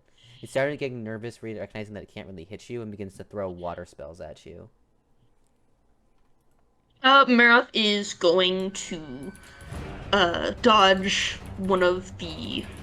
She's gonna continue dodging the spells till she can get an opening, because this thing is probably losing a lot of blood, and at this point she's gonna wait until it's either gonna run away or get tired from all the blood loss. It charges at you at a slower speed thanks to the blood loss, and continues to throw water spells at you, but they don't do much against you. Maroth is going to use. Wait. Yeah. Has it been 45 seconds? Not quite. Okay. Maroth is going to instead she's going to charge towards it, trying to dodge the spells, and slash at it again, this time trying to get closer to trying to get the head. Yeah, attempting to go for the head this time.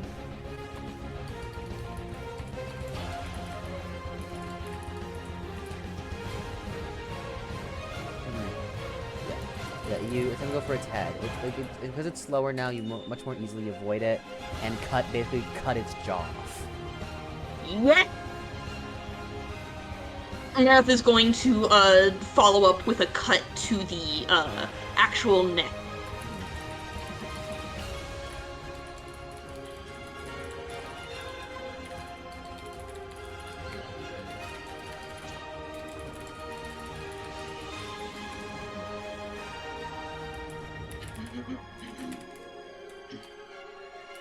Yeah, you aim for the neck this time, and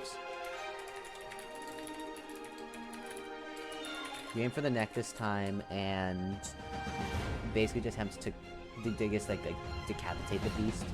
You go for it, but you miss. It still has enough, even though it's severely injured, it's still a sea serpent. It manages to barely get away from you.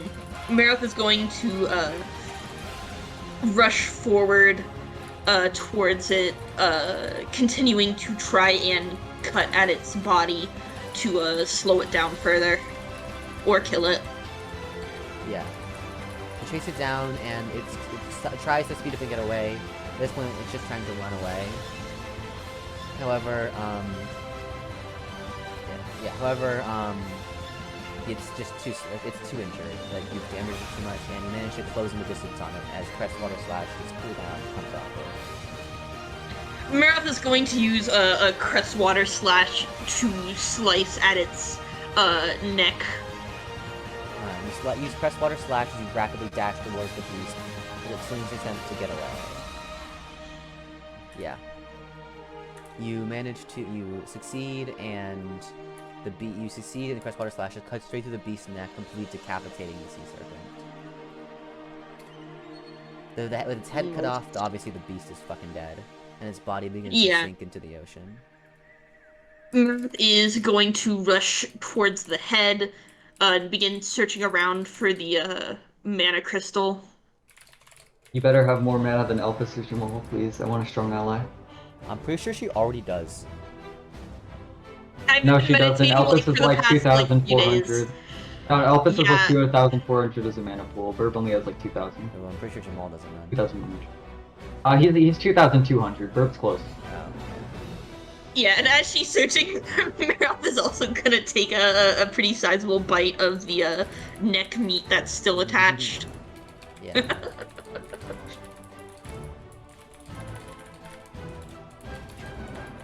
How big is the mana crystal? You find the mana crystal while rummaging through its skull.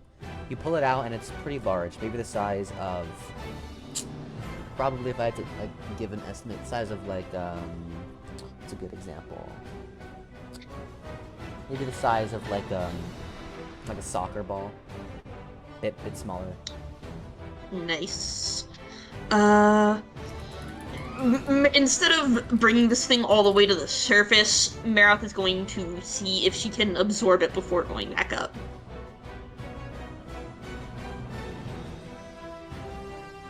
You try to absorb. Yeah, it's still in the water. You figure you might as well absorb it now. You take the mana crystal and absorb it. Your mana pool will say. I'm trying to think of like other Leviathans.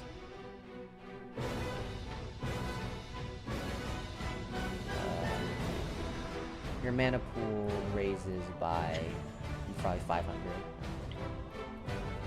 Okay. As Leviathan's body sinks into the ground, you kind of just like watch it as it just slowly taking a bite out of it, getting the bonuses from it, and I'm guessing the sea serpent scales aren't quite like the not as large, Hydra scales. They're longer. Oh, they're longer. Maroth, does Maroth have time to rip off any? Yeah, sometime. Yeah, Maroth is gonna try and get as many as she can take off. Yeah, you rip off, manage to rip off, we'll say 8 scales before you're getting into too deep of territory. Okay, Yeah, As you begin, 8 yeah, sea serpent scales. you begin Okay. to you begin to swim up when you hear a voice ringing through your head. The voice Oh. rings through your head and says, it says in your head, notice the requirements have been met for the acquisition. The user Maroth has acquired the unique skill, Scourge of the Leviathans. Would the user like to read the description of the skill? I guess nods. Yeah, she absolutely will. Skill, Foresight. The user has the power to see 5 seconds into the future and can only really be utilized for short circumstances. Prolonged use past that point will cause immense mental harm to the user, and the user can better predict moves. Skill, Water Vision. The user can see better underwater than they can above water.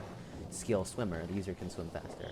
Advanced skill, Eliminator. If the opponent is weak enough or has been beaten down enough, the user can use this skill to cut straight through them, killing them instantly. Advanced skill, Intimidation. The user is able to intimidate people using both their aura and their face. Unique ability, Hydro Slayer. The user's physical abilities are tripled after being covered in water. Furthermore, all spells have 10% reduced mana cost. Finally, they gain a field of water around them that protects them from all forms of attacks.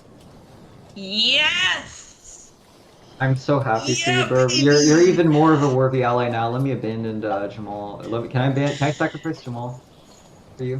Can we trade? Yes. Yeah, boy. Let's go. Ooh, look at that. Oh my god, I just realized we both have something in our new unique skill that allows us to have 10% reduced mana cost for spells. Yes. I think it'd be funny if I made Hydro Slayer water only. So you can literally just pour a water spell on yourself and you'll get the benefits. Oh my Oh. god. Wait, that counts? Yeah. Even Any for water. magical Oh. water? Any water. Oh, Just shit. has to be water. Oh, Oh. fuck yeah. Yeah, no, Oh my Birb, god, can I yes! have you as ally, please? Wait, so that means I can get literally all of my buffs on land now too. Yes. Oh yes, baby. But I mean, yeah, at this no. point, can I just But yeah, join no, you guys? you get instead of Pelagic using Prowess and Neptune skin activated now by using Hydro Slayer. Yes. Yes. Ah, No, delicious. Birb, let's just ally. I've got Thank you. lightning magic, you've got water magic. Let's combo Thank you, that. thank you, take him Connor. out. Thank you. Thank No, you, like, Connor. let's take him out, Birb. Come on. I'd rather not. It's like Maroth is like Maroth's like No, not as Sylvius. I mean, Rosaline. Come on, let's take him on. Oh. I Let's mean take him on. later down the line, yeah. I thought you were talking Yeah. about a Sylvius, and Maroth would literally be like, but that's my friend. But that's No, we my need friend. more No. mental resistance skills. That's the worst part, you know. Yeah. Maroth is just giving him that fucking. She's giving Dread that stare, and it's like, but that's our friend. No, I don't want. I don't Yeah, want. I like to imagine. No. I like to imagine. Wait, I have an idea where just Athenos and Maroth are just like super peaceful sometimes, and then like when it's time to fight, they're just bloodlust. Oh, that is Maroth. bloodthirsty. No, something Maroth's like, oh, No, I'm it's just- a little baby, little fish girl. Someone fucks with her friends. Time to die. Yeah, no, it's just like Warpath activated, Hydra Slayer activated. Go all in. It's like, someone insults Lila, Maroth, so you have chosen death. Anyway, Wow. Maroth swims back to the ship, scales in hand. Possibly not as tired as she usually feels after Yeah, these definitely things. not. Yeah, you also feel yourself swimming faster thanks to Swimmer. Hell yeah. Not like you already couldn't swim fast, but This is mega fast. yeah, you can. You Super think that fast. you might even be able to swim faster than Dread can fly. You think now? Oh god, yes. Maybe not Dread, but you can definitely fly faster than Elpis and Killian. Oh, you know, I like to Delicious. imagine Yeah, that. because dragons in general are more made for speed. Yeah, like, no, in we're general. basically the beasts of the sky, and Yeah, you're the Makes beasts of the sense. ocean. because fallen angels are like, for example, their whole thing isn't necessarily like flying, you know. Dragons. Oh, yeah, no, They just happen to be but- able to yeah. do it. But They a big just part happen of to be but a able big to do it, part of like okay. the dragons is being able to fly. So Yeah, no, just make it to like Maroth can swim as fast as I can fly or something. In Hydra Slayer at least, or Yeah. whatever.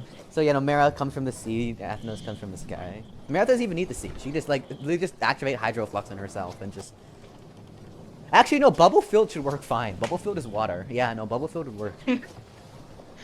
Oh, yeah. Yes. Yeah, you jump back onto the ship, and then Jay just like, what took you so long? Jokingly.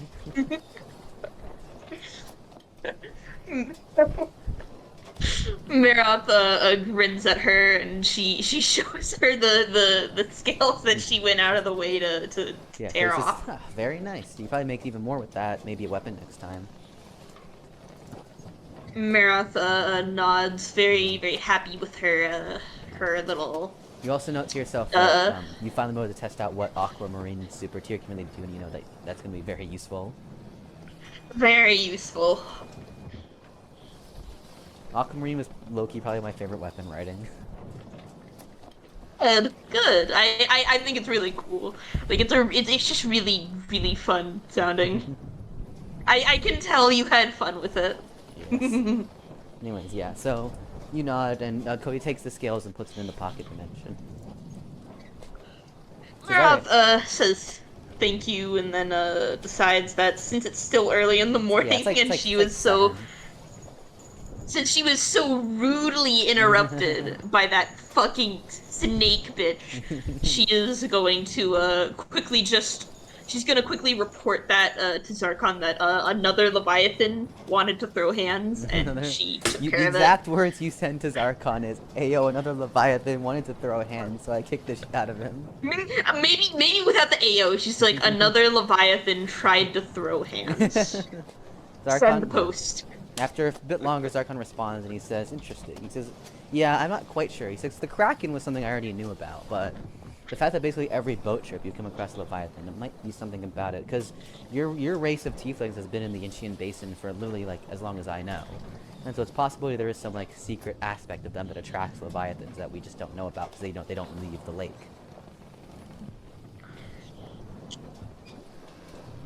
That sounds a little bit frightening. Okay. Shit. Zarkon says, I'm not quite sure. It could just be, you could just be really unlucky as well, he says, but You really what?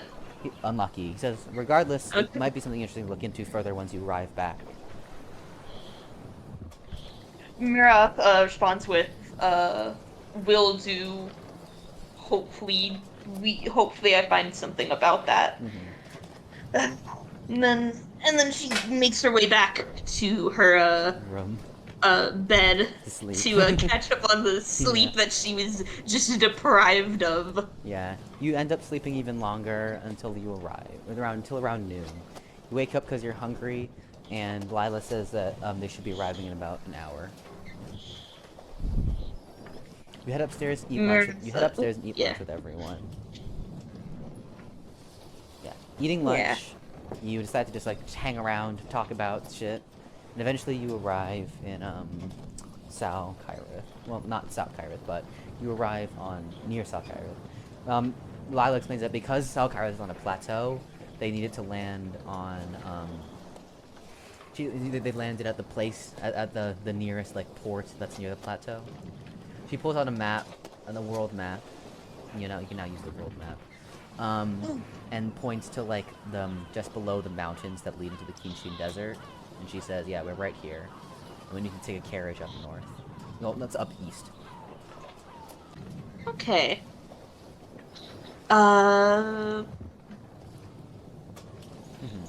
Arrive at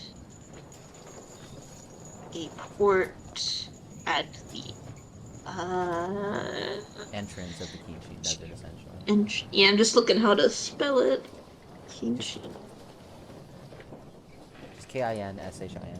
Yeah, I got it. Yeah, so...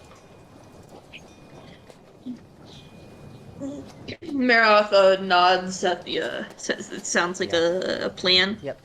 So you then exit and get on a carriage. She says the carriage ride will be...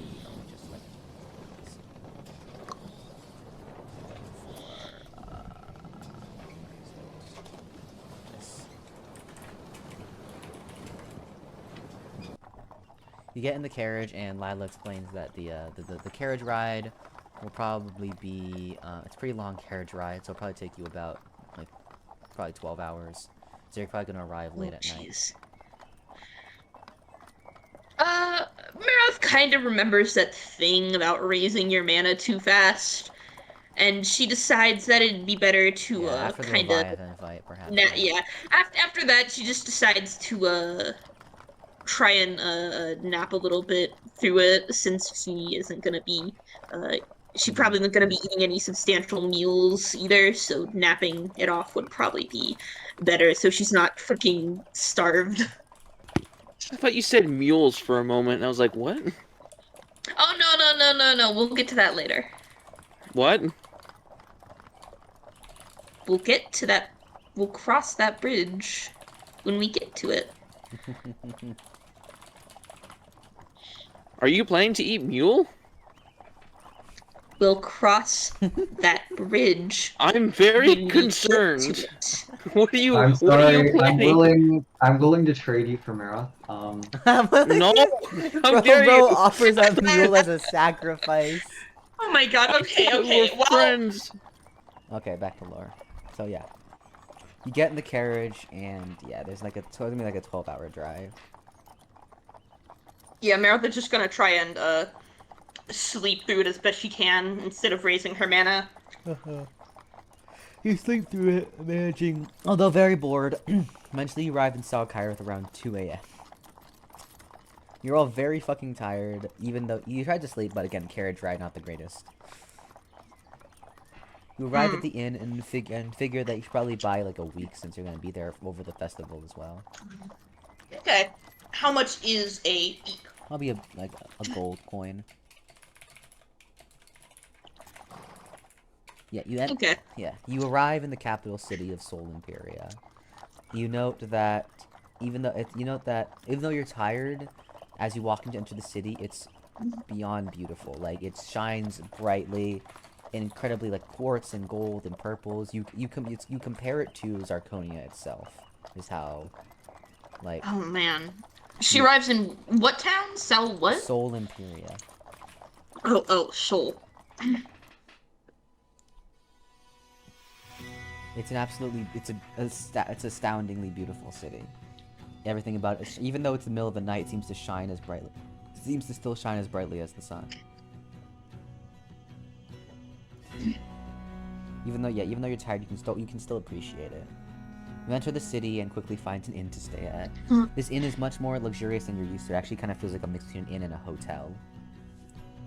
You quickly you pay for the week and you all quickly go to sleep. I can continue this until the Sunstar Festival, or if you want to do lore with Elpis and Killian, I should recommend stopping here.